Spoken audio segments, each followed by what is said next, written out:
Salutations everyone, this is Razor here giving you another movie review, where today I'm going to be going over Silent Hill Revelation.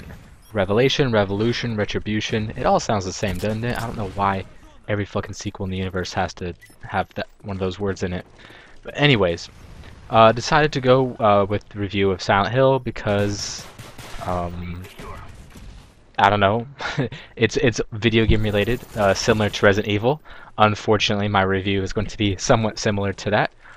If you want the short and sweet version, and if you want to know if you should see it, don't see it. So if that's all you need to know, you can go ahead and thumbs up this video and leave a comment that says you're awesome, and then just leave. But if you want to hear some valid criticisms about a subpar movie, then go ahead and stay tuned. Maybe I'll convince you further. This is by no means the worst movie in the world, and it's not the worst movie this year. I'm pretty sure Resident Evil is going to run away with that title. But once again, based off a video game franchise, it's the second one, I think. I didn't see the first movie, and I have not played a Silent Hill game. So once again, similar to Resident Evil, but Silent Hill is not as popular as the Resident Evil franchise. But enough with those comparisons. I don't even think you need to see the first movie to understand the second, because I followed it, pretty well. But maybe there was some stuff that I missed that I would have gotten more out of it if I seen this first one. But who knows? It's really doesn't cater to an audience that needs to be fans of the first one. That's for sure. So the short and sweet version is it's a story that we've all seen and heard before. And as you're seeing it about, 10-15 minutes into it, you're like, okay, I know I've heard this story before, but this seems like I've heard this story really recently. And I'll tell you what this is. It's Paranorman. That's what this movie is. It is Paranorman.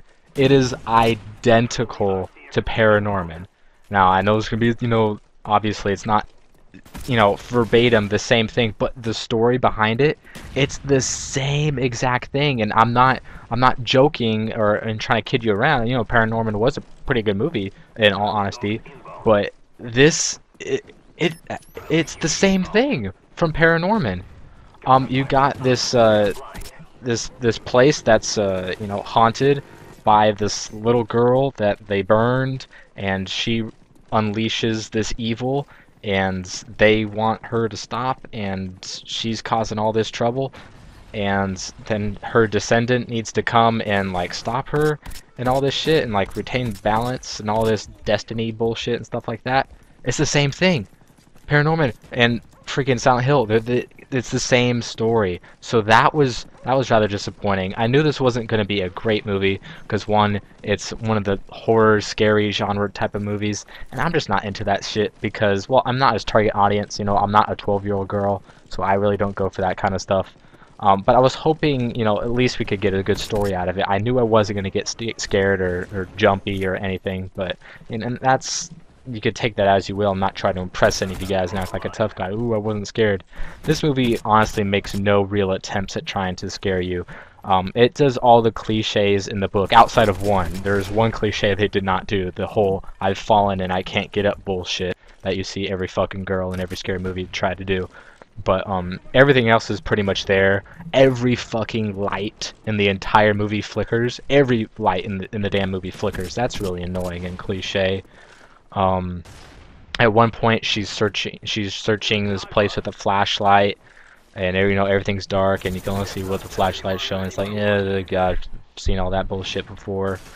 And there's a couple other things that detract. I hate to knock on a movie more than it deserves to, but there's kind of some things that distract you from the movie when you see oh, that's kind of bad, or oh, there's a mistake there. There's this one part where she's reading this note that her father left, and you could hear the father do the voice over the note, and what the dude's saying and what is written on the piece of paper don't perfectly match up. That's distracting. A couple other things, like a gun that fires when it wasn't even cocked, but that's a minor thing. She might have done it when off camera. But it's really boring. It does, a head will turn suddenly. There will be a jump cut. It'll have a high-pitched little thing as something pops out of nowhere, and it really makes no real attempt at scaring you or even making you jump. I mean, this movie is so bland, it's so boring. It's not terrible. The acting is decent for the type of movie that it is. It doesn't really call for good acting.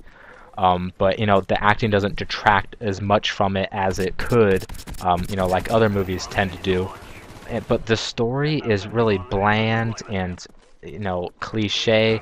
We've seen it before, and we've seen it in the past couple months, which makes it even worse. Um, and it's just there's no value to this movie. It's not super terrible. It's not laugh out loud bad, but it just makes no attempt to intrigue you. It doesn't make you care about the characters. The protagonist makes stupid decisions, acts irrationally, so you don't really care about the main character. You never feel that she's in any danger. You don't care about the story. Like you don't. The movie doesn't make you care about what happens or does not happen in the film. Um, the pyramid head dude is kind of cool looking. I mean, that is very iconic to Silent Hill. I mean, hell, even 8 years ago, if you showed me that, I'd be like, oh, that's part of Silent Hill, even though I've never seen the game at all. Um, so at least that is in the movie, so that's something that is recognizable, but he's hardly in the movie at all. But of course, they're going to use it for the posters and whatnot. The action is very bland and boring. There are like some subjectively creepy looking things, but they never do anything with it. You're never spooked or scared or frightened in the least bit. So it pretty much fails at all levels. It's also the same exact story as Paranorman without the comedy or the animation or characters that you care about. If you want to go see a spooky movie, I guess you have three choices. I have seen the endings of Sinister and Paranormal Activity, and Paranormal Activity just looks funny, and Sinister looks kind of spooky, but it's still kind of funny. So I guess see that if you want to see something that is supposed to scare you. But otherwise, go see Argo a second time or see Cloud Atlas. That's what I'm going to do, and I'll have a review for that on Monday. So comments are always appreciated, both positive and negative, as well as a like or dislike. And I will see you guys later.